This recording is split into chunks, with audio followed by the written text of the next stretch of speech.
Boa tarde, pessoal. Então, agora a próxima parte da aula eu vou falar das outras enzimas que também consomem NAD e acabam disputando com as sirtuínas pelo NAD disponível. E aí vocês podem imaginar que quanto mais atividade dessas outras enzimas, pior metabolicamente os modelos vão ficar. Isso que eu quero mostrar para vocês. Tá? Então, eu vou discutir nessa aula a atividade das PARPs e da CD38. Tá? Então, vamos para a aula.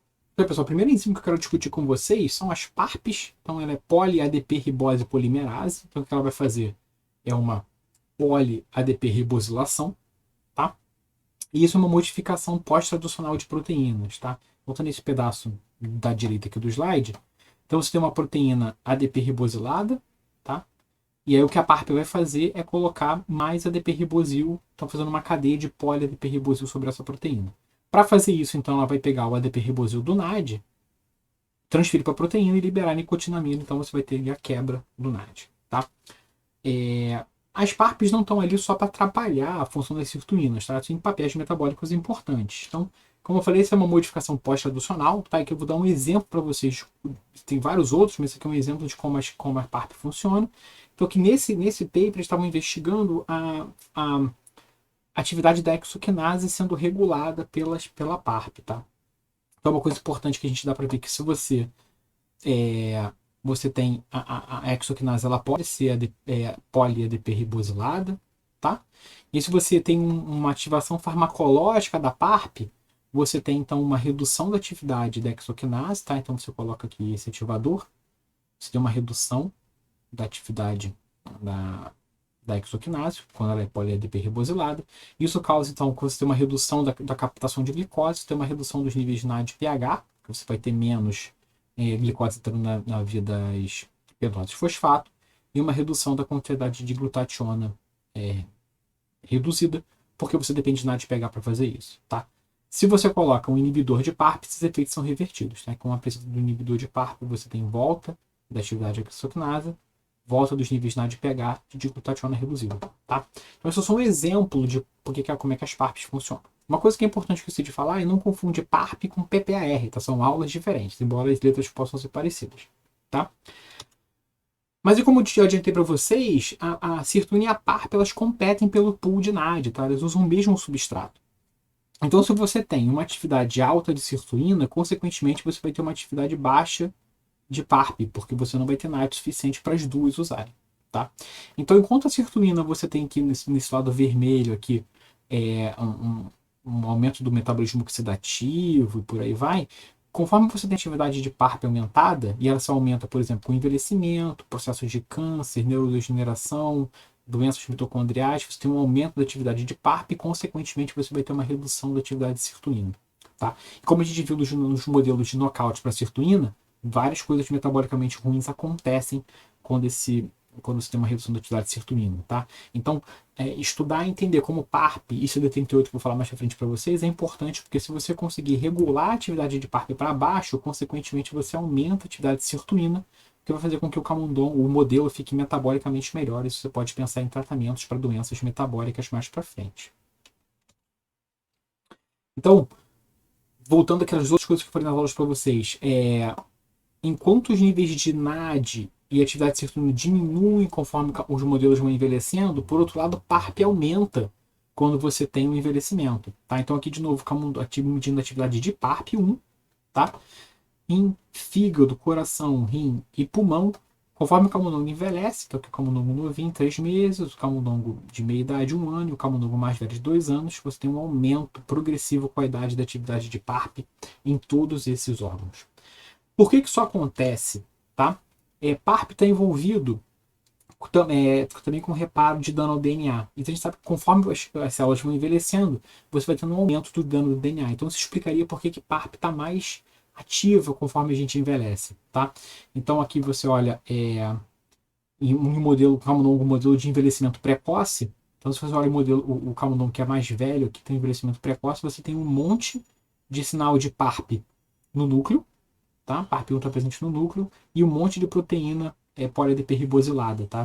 Então você tem uma maior atividade de PARP, uma maior concentração de proteínas poli-ADP ribosiladas no núcleo, provavelmente porque você tem maior dano de DNA nessa célula mais envelhecida.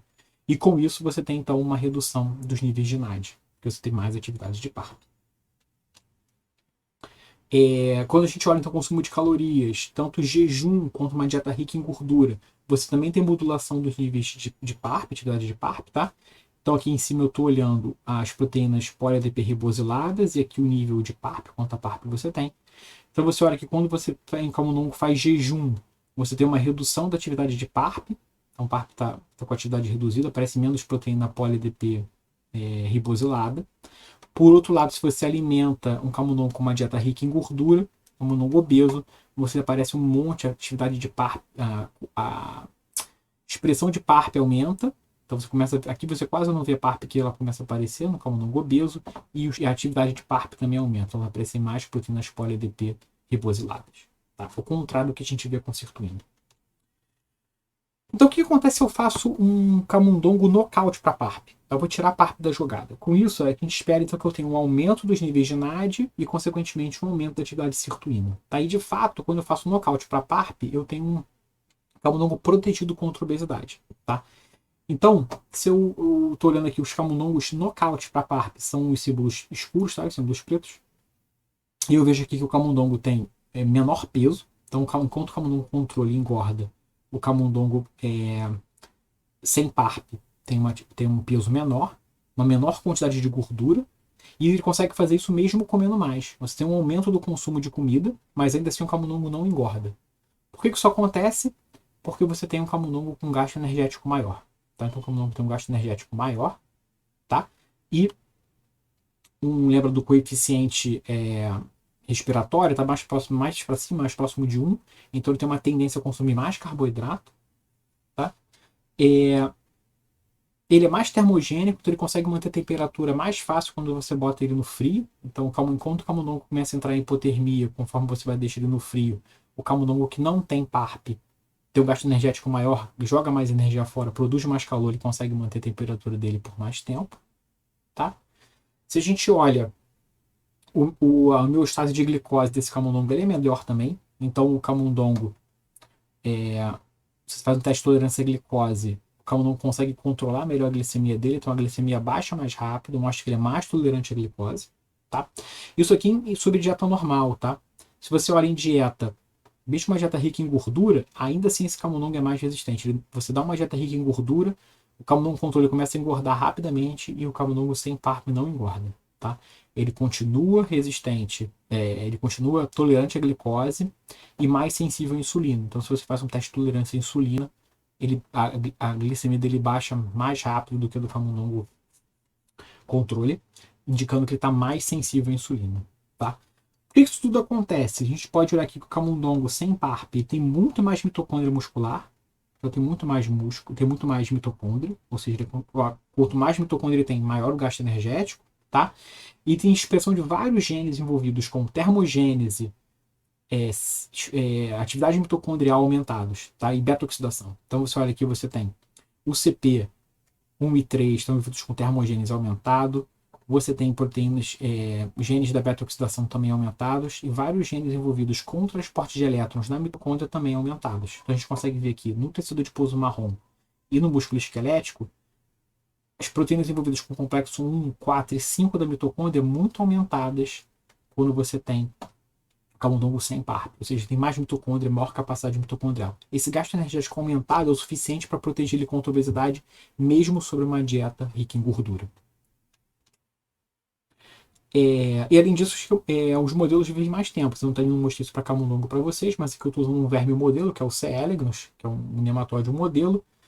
Se você tira a PARP desse verme, ele vive mais tempo também. Tá? Então, se vocês olham aqui, a linha vermelha é o verme controle, enquanto a linha azul é o verme sem PARP, e o verme sem PARP vive mais tempo. Outras enzimas importantes, tá? Uma outra enzima importante que eu vou falar para vocês é a ADP ribose cíclica sintase, que é a CD38, tá? O que ela vai fazer é gerar um composto, uma espécie de segundo mensageiro, a partir do NAD, tá? Então ela vai quebrar o NAD em ADP ribose cíclica, tá? Usando a ADP ribose do NAD e libera de novo a nicotinamida. Para fazer esse processo, você tem que quebrar o NAD, tá? Então os níveis de NAD também vão ser reduzidos. Se eu pego um camundongo, então, nocaute para CD38, os níveis de NAD estão aumentados. Então aqui é o fígado do camundongo, tá? As barras cinzas são os camundongos controle, tanto camundongo jovem quanto camundongo idoso. Então lembra que, de novo, então, você tem uma redução com a idade de NAD, que eu tinha mostrado para vocês antes, mas eu tenho um camundongo nocaute para CD38, o nível de NAD é aumentado tanto no camundongo jovem quanto no camundongo idoso. Tá? Então, a inibição, a deleção de CD38 faz com que o camundongo tenha um nível de NAD mais alto de modo geral. Isso protege o camundongo contra a obesidade também. Então, se eu pego então, o camundongo nocaute para CD38 sobre uma dieta normal, não faz muita diferença, mas se eu dou uma dieta rica em gordura para o camundongo, depois de 4 semanas, esse camundongo sem CD38 ainda está magrinho, enquanto o outro camundongo está gordinho. Tá? Então, tem um menor ganho de peso. Tá? E basicamente, o camundongo sem CD38 não ganha peso depois de uma dieta rica em gordura, enquanto o camundongo selvagem já aumentou de peso em quase 40%. Tá? Então, esse ganho de peso também faz com que você tenha um fígado não aumenta, tá? Então o fígado não acumula gordura, você não tem uma hipertrofia hepática e você também não tem um acúmulo de gordura abdominal. Então esse camundongo está mais saudável quando você tira o CD38, tem uma proteção contra a obesidade. Então isso mostra que tanto a atividade de PARP quanto a atividade de CD38, consumindo NAD, faz com que você tenha uma atividade de serotonina reduzida, o que causa esses problemas metabólicos. Então, em resumo, o que eu tenho aqui para vocês é o NAD central aqui, tá? Gerando atividades sirtuínas, e isso faz com que você tenha um aumento da quantidade de mitocôndrias e da atividade mitocondrial de modo geral, que protege o camundongo contra diabetes e obesidade induzidas por uma dieta rica em gordura, por exemplo. Então, sem sirtuína, você acaba engordando mais do que deve. Tá? Como é que esses níveis de NAD são regulados? Então, se você tem um estresse energético, a restrição calórica, aumento de quantidade de exercício, por aí vai, você tem um aumento de a MPK, que vocês já viram também, e isso leva a um aumento da quantidade de NAD. Tá? Então eu vou regular positivamente a atividade de sirtuínas. Tá? Por outro lado, então, se eu tenho uma dieta rica em gordura, estilo de vida sedentário ou envelhecimento, que você tem aumento das PARPs e você vai ter então uma redução dos níveis de NAD, isso vai fazer com que você tenha menos sirtuína e você vai ter os problemas metabólicos. Como é que eu faço para aumentar então artificialmente não? Como é que eu faço então para aumentar esses níveis de NAD de alguma forma, tá? Como é que eu faço para farmacologicamente conseguir aumentar esses níveis de NAD? Tem duas formas que é o que eu vou falar na última parte da aula para vocês. Ou a gente suplementa para aumentar os níveis de NAD, do intermediários da síntese de NAD, que eu falei lá na primeira parte, para os modelos, para tentar aumentar os níveis de NAD. Ou eu faço inibições de PARP CD38, inibidores farmacológicos de PARP CD38, para tentar aumentar os níveis de NAD e com isso aumentar a atividade de sirtuínas e corrigir os problemas metabólicos. Então é isso que eu vou falar na quarta parte da aula para vocês. Até lá!